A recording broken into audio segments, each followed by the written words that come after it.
Shalom.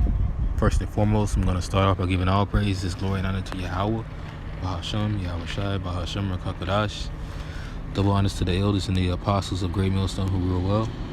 And salutations to the hopeful lay brothers out there pushing this truth with all diligence and sincerity, risking your freedoms and your lives to do so. All right. This says it perfectly for the times we're coming into. You know, that's going to catch these people by storm.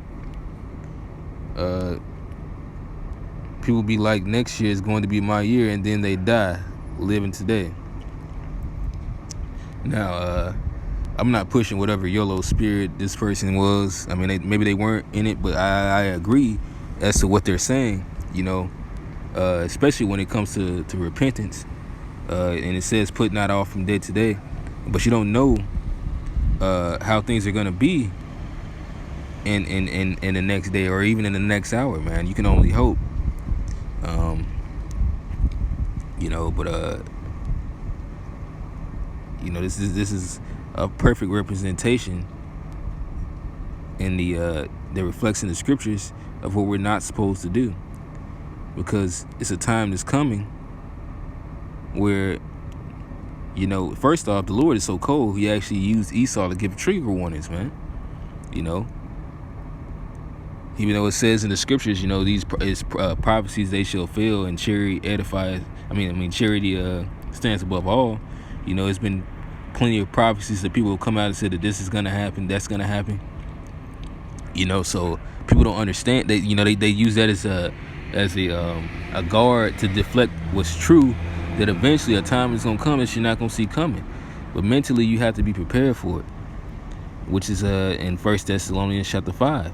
1 Thessalonians 5:1, it says, but of the times and the seasons, brethren, you have no need that I write unto you, for yourselves know perfectly that the day of the Lord Yahweh Bahasham Yahweh Shai so cometh as a thief in the night. And like I said, we can go back to 2020, and that was definitely as a thief in the night, man. Because for one, all that madness started to happen from winter up until spring, and then it hit the summer of chaos, man. You know, infringing people's freedoms, you know, just basic things. Even though, of course, hey, some of these things weren't too hectic, but then a lot of it was unrighteous, and it began to be even more unrighteous. You know, okay, a mask isn't so bad, but now you're saying that I have to wear it to work and all the time. Okay, that's not so bad. But now you're saying I can't return to work unless I take this thing that I'm not so sure about. All right, when I feel perfectly fine. Now I'm using that as basically an allegory to paint the picture of how he does things, man, and how the Lord is going to be doing things, that he's going to catch a lot of people off guard, and so you have to be mentally prepared, as well as take no thought for tomorrow. All right, for you know not if tomorrow shall come. And it goes into verse 3. It says, for when they shall say peace and safety, then sudden destruction cometh upon them as a travail upon a woman with child, and they shall not escape. You know, and what does the Lord say to that one man, you know, that said that he was going to build better? All right.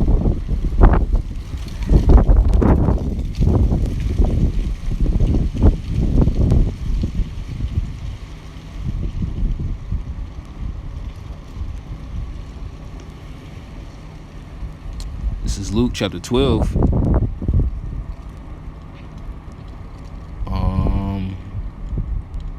verse 16. And he spake a parable unto them, saying, the ground of a certain rich man brought forth plentifully. And he thought within himself, saying, what shall I do, because I have no room where to bestow my fruits? And the scripture says to not have surety in a plain way, because it seems like it's possible as life goes on, you know. And people say it all the time, well, you know, you should save up for this and do that, which is nothing wrong with while you're in the time having your victuals saved up for a certain purpose. But you got to understand, you don't know if you're going to be able to use this or tomorrow. And people set their minds on that. There's nothing wrong with having what you have, but at the end of the day, like Paul said, it is sure we brought nothing into this world, it's sure we can take nothing out. So you can't have your heart set upon your goods. You can't say that you know that you're going to be able to do this. You're going to be able to travel. And it says that this is evil. All right, it says, and he thought within himself, saying, what shall I do, because I have no room to bestow my fruits? And he said, this will I do. I will pull down my barns and build greater, and there will I bestow all my fruits and my goods. And I will say to my soul, soul, thou hast much goods laid up for many years. Take thine ease, eat, drink, and be merry. But the Most High said unto him, thou fool, this night thy soul shall be required of thee. So he didn't even get to actually execute any of his plans. He just thought about it. As soon as he thought about it, the Lord said, yeah, right. You thought. You gonna come on up here. You gonna be all right in the spirit world, man. But the Most High said unto him, thou fool, this night thy soul shall be required of thee. Then who shall possess those things which thou hast provided? So is he that layeth up treasure for himself and is not rich towards the Most High. Because that's what it's all about, actually doing the works of the Most High, man. All right? What does it say in the book of Ecclesiastes?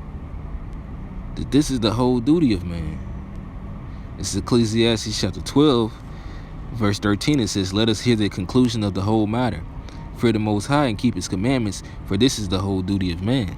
You know, as Yahweh Shai, who was called Solomon in this book, said, is vanity, vanity. It's all is vanity. Don't expect a reward for doing what you're supposed to do, and don't think that you're gonna get away with whatever wickedness or ill-gotten gains that you've been doing. All right. At the end of the day, this flesh is gonna die. So the best thing you can do is worship the Most High. You know, just hey, it says it blesses he that just knoweth the Most High and knoweth his spirit. That's it, man. All right. Blessed is the man that knoweth that Yahweh Shai is Lord. For the Most High shall bring every work into judgment, and every secret thing, whether it be good or evil, or whether it be evil. And right now we're on the fence of the judgment, man. So we already know how we're supposed to be. We know that at the end of the day, the Lord is about to bring a swift destruction to the world. But at the same time, aside from that, you know, you're also being judged according to what you're doing in this life and in past lives, your personal own judgment, man. And soon the Lord's going to judge the world, and a lot of people are going to be caught up in that judgment. But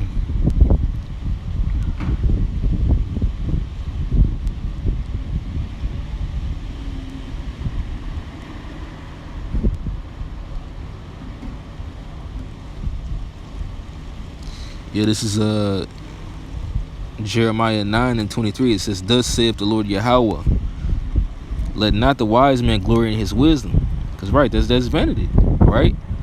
To actually have wisdom is to know who gave you true wisdom, how you got, you know, how you were able to understand how to build, or how you were able to have access to certain herbs. All that came from Yahweh Shai.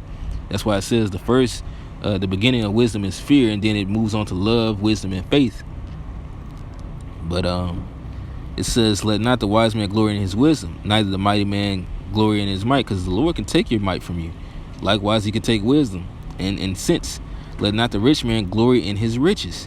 The Lord can take riches and he can add unto him. It's easy in the sight of the Most High to make a poor man rich. The thing is that you don't know how it's going to come and when it's going to come. But at the end of the day, when you have nothing and you've been glorifying Yahweh Shai, at least you have that. And I'm going to get that really soon after this. It says, but let him that glorieth glory in this, that he understandeth and knoweth me, that I am the Lord Yahweh, which exercise loving kindness, judgment, and righteousness in the earth. For in these things I delight, saith the Lord Yahweh. All right. So that's what type of God we're dealing with, man. And he really is only coming for the sincere. And he has a lot of people tripped up on that, you know, because they're reaping carnal victuals, you know. They're reaping things carnally, and the Most High is not dealing carnally. This is 1 Timothy chapter 6, verse 5. It says, perverse disputings of men of corrupt minds and destitute of truth, supposing the gain is godliness. From such withdraw thyself. but godliness with contentment is great gain. So that's the type of mindset we have to be in. Hey, the Wadi, how about you, Meow Shot, for letting me see and breathe another day, for letting me do this or that. These things that I might often take advantage of as if it's a privilege of mine. I mean, as if it's just a entitlement and not a privilege. You know, the Wadi, how about you, Meow Shot, for everything. Like our forefather Jacob said, man, I am not worthy of the least of the mercies of Yahweh Shemi Shai. But this is Sirach chapter 26 verse 4. It says, whether a man be rich or poor, if he have a good heart toward the Lord, he shall at all times rejoice with a cheerful countenance. And that's the type of spirit that the elect are going to have, whether they are they get beheaded, you know, or they own them chariots and they went through pure hell to get there. I know that the Lord was with me. And that's the whole point of this thing, man. So that we may boldly say, you know, hey, I worship you, Yahweh Shemi Shai. I didn't turn. I did the best I could. If that's not enough, then you see fit. But I'm not going to turn my back on you. This is Hebrews chapter 13. I'm going to start at verse 5. It says, let your conversation be without covetousness. Which that's what this is strongly a part of, man. Not always feeling like you're deserved of this or that, you know. And that's the mindset that this world is in, you know. Even if they say that they're not, eventually these people have that mindset of feeling like they the Most High without being the Most High. All right, thinking that everything is supposed to be their way. It says, and be content with such things as ye have. For he has said, I will never leave thee, nor forsake thee. And that's pure joy right there. Just to know that how much Meow Shai got us, man. And we're suffering for less than what our iniquities are deserved of. So that we may boldly say, the Lord is my helper. I will not fear what man shall do unto me. Because there's going to be some times where we're going to be tried. You know, whether tried unto blood.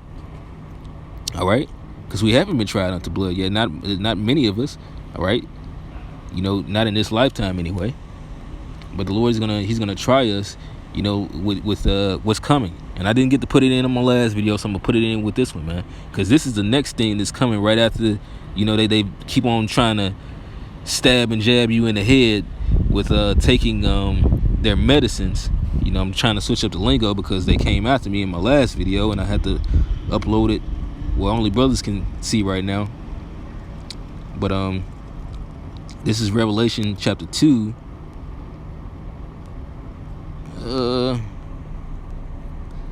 Actually, I'm gonna just get straight to it.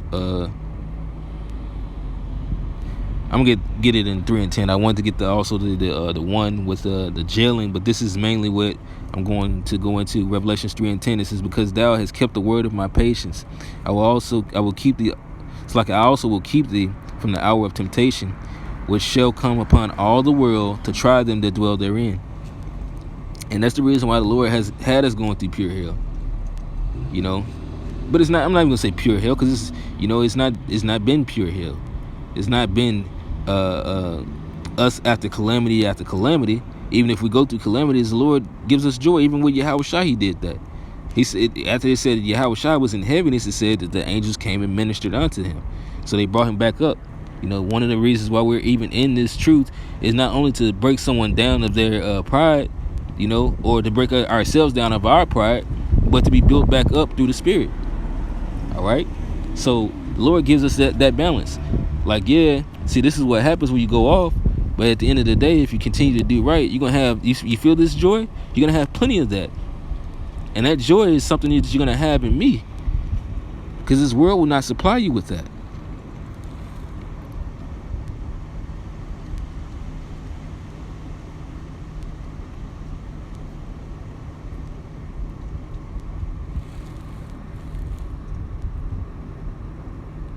This is St. John chapter 16 verse 33. It says, these things I have spoken unto you, that in me ye might have peace.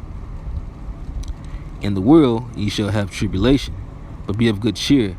I have overcome the world. So in this world, we only have Yahweh Shai, which that's why we say we all we got. Who is we? the body of Yahweh Shai, brothers in this truth. And we all go through it sometimes at the same time, sometimes right after the other, man.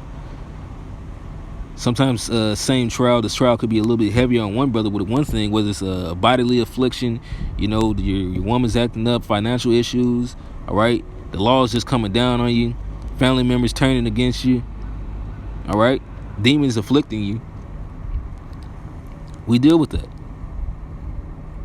And we have the peace of mind of having Yahweh Yahweh Shai to lift us up at all times, man. And that's what's going to get us through. So our thoughts is not on tomorrow, man. What is our profession, man? To prophesy. Because we have the spirit of Yahweh Ba'Hashem Yahweh Shai. And if Yahweh Shai doesn't know that day or that time, we all should be in great fear. Our king doesn't even know the day or the time, so we should all be in great fear of not taking thought of what we can do and will do. We have to have that mindset of we ready for this to crack, but at the same time we have patience. And we don't hasten above our maker, because then in that is carnality and not the spirit, man. Because it says the spirit is long suffering.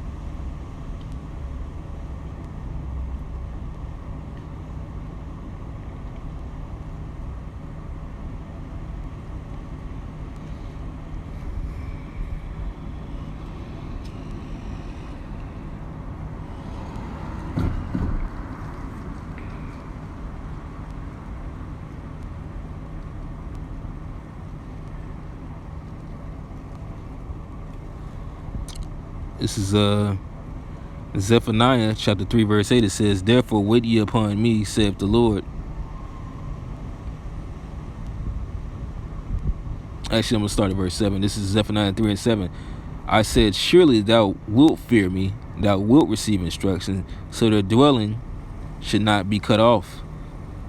Howsoever I punished them, but they rose early and corrupted all their doings. Therefore wait ye upon me, saith the Lord Yahweh, until the day that I rise up to the prey. For my determination is to gather the nations, that I may assemble the kingdoms to pour upon them mine indignation, even all my fierce anger.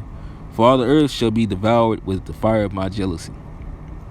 So, hey man, with that, we have our wills, but our wills are not above Yahweh Ba'Hashem Yahweh Shai's will. And he's always going to show you that. The more power you have, the stronger the will. In this world, he has all the power. So he can exact wills because the Lord is using him to do certain things, man. But our willpower is all under the hands of Yahweh Ba'Hashem Yahweh Shai. We're subject to him. So with that, we have to have patience and know that we have a maker that's going to deliver us when times get hectic.